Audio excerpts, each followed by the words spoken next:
આપ સૌને મારા નમસ્કાર.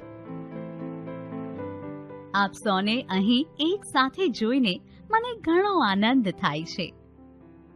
આપ સૌ અહીં આવ્યા તે માટે હું આપની આભારી છું. આપ તો જાણો છો કે હું આ વિસ્તારની આશા છું.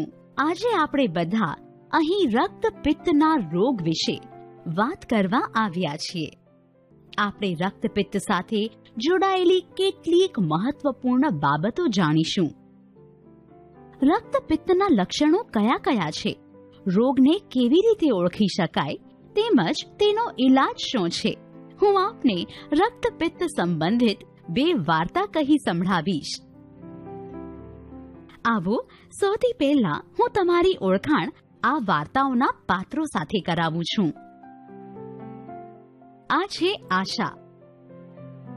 આશા ગામની એક સમર્પિત આશા છે, જે પોતાના પતિ, પુત્રી અને સાસુ સાથે રહે છે. આ મોહિની છે. મોહિની ગામની સ્ત્રીઓના કપડાં સીવે છે. મોહિની પોતાના પતિ, 2 બાળકો અને સાસરાવાળા સાથે આ જ ગામમાં રહે છે. ગામના લોકો મોહિનીને તેના કામ માટે બહુ પસંદ કરે છે. મોહિની આશાની બહુ સારી સખી છે અને એ બંને એકબીજાના સુખ દુઃખ વહેંચે છે.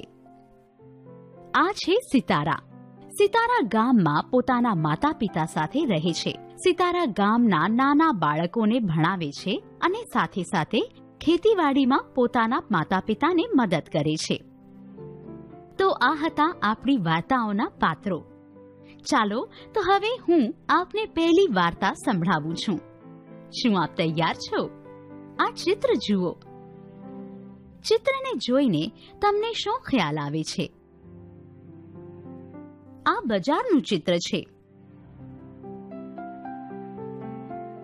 2 સ્ત્રીઓ એકબીજા સાથે વાત કરી રહી છે. બહુ સરસ. આપણી પહેલી વાર્તા આ ચિત્ર સાથે જોડાયેલી છે. આ વાર્તા ગામની આશા અને તેની સખી મોહિનીની છે. એક દિવસ આશા બજારમાં થઈને પ્રાથમિક આરોગ્ય કેન્દ્ર તરફ જઈ રહી હતી. ત્યારે તેણે મોહિનીને ભીડમાં ઊભી રહીને શાકભાજી ખરીદતા જોઈ. આશા ઝડપથી મોહિની પાસે ગઈ અને પાછળથી તેની કોણી ઉપર ચૂંટલી ખણી. તેણે વિચાર્યું મોહિની પાછળ ફરશે, પરંતુ તેવું થયું નહીં. આશાએ ફરી એકવાર મોહિનીની કોણી ઉપર ચૂંટલી ખણી. આ વખતે મોહિનીએ પાછળ ફરી અને આશાને જોઈને હસી. એ બંને આ ભીડમાંથી થોડા બહાર નીકળ્યા. આશાએ મોહિનીને પૂછ્યું, મેં તને વધારે જોરથી તો ચૂંટણી નથી ખણી લીધી ને? મોહિનીએ જવાબ આપ્યો, ના આશા, મને તારી ચૂંટણી બહુ જ હળવી લાગી, કારણ કે મારી કોણી પાસે થોડા સમયથી આ ડાઘ છે, જે શૂન્ય છે. આશાએ ચિંતિત થઈને મોહિનીને પૂછ્યું, આ ડાઘ કેટલા દિવસથી છે? મોહિનીએ તેને કહ્યું કે આ ડાઘ થોડા મહિનાઓથી છે, પણ તેમાં કોઈ પણ પ્રકારનો સ્પર્શ મહેસૂસ થતો નથી. આશાએ કહ્યું, મોહિની, ત્વચા પર શૂન્ય ડાઘ રક્તપિત્તનું લક્ષણ હોઈ શકે છે. શરીર પર કોઈ પણ પ્રકારના ડાઘની તપાસ કરાવવી બહુ જરૂરી છે. બને તેટલી ઝડપથી તારે ડોક્ટરને બતાવવું જોઈએ. ચાલો હવે હું આપને રક્તપિત્તના રોગના લક્ષણો વિશે જણાવું છું અને ચિત્ર પણ બતાવું છું. જુઓ, આ પહેલું ચિત્ર. સામાન્ય ત્વચાની સરખામણીમાં લાલ, આછા અથવા તાંબાના રંગના ડાઘ, જેને અડકવાથી કશું મહેસૂસ થતું નથી, તે રક્તપિત્તનું પહેલું લક્ષણ છે. 1 થી વધુ ડાઘ, લાલ રંગના ઉપસી આવેલ ડાઘ, ત્વચામાં ગાંઠ જેવું લાગવું, કાન જાડા થવા અથવા કાન ઉપર ગાંઠ થવી, આ પણ રક્તપિત્તના લક્ષણો છે. આંખ બંધ કરીએ ત્યારે પાંપણ બંધ ન થવી અને ભમરના વાળ ખરી જવા,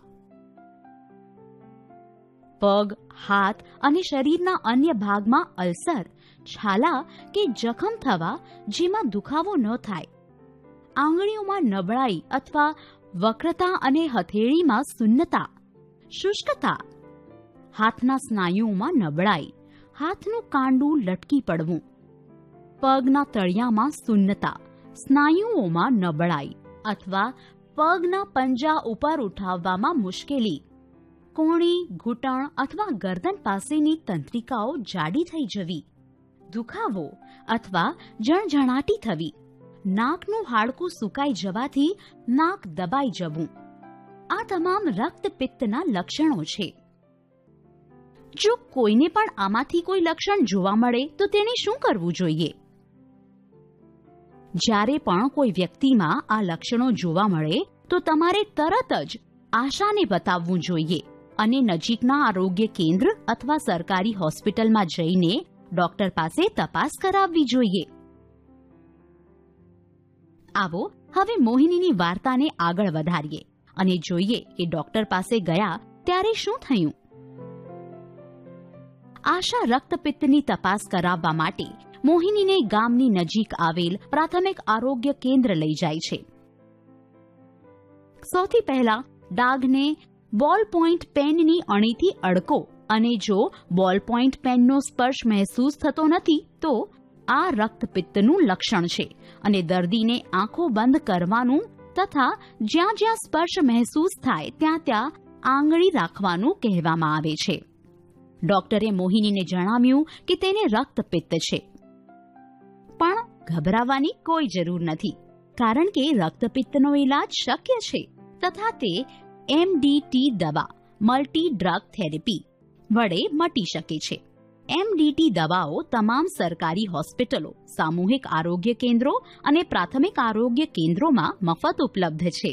ઇલાજનો સમયગાળો 6 અથવા 12 મહિના હોય છે. એમડીટી દવાઓનું નિયમિત અને પૂર્ણ સેવન અનિવાર્ય છે.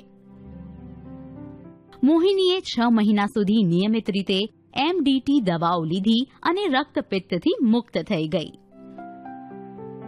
આવો હવે હું આપને બીજી વાર્તા સંભળાવું છું. આ વાર્તા સારવાર ન કરાવનાર સિતારાની છે.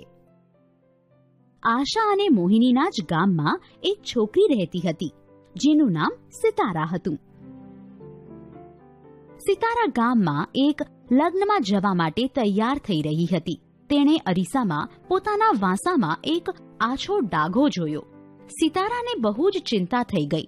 તેણે લગ્નમાં ન જવાનો નિર્ણય કર્યો. સિતારા દરરોજ પોતાના વાંસાનો ડાઘ જોતી હતી, પરંતુ ભેદભાવના ડરથી સંકોચવશ તે હોસ્પિટલમાં ન ગઈ.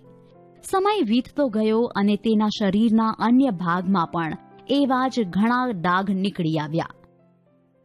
થોડા મહિનાઓ બાદ તેના હાથની પકડમાં થોડી નબળાઈ આવવા લાગી.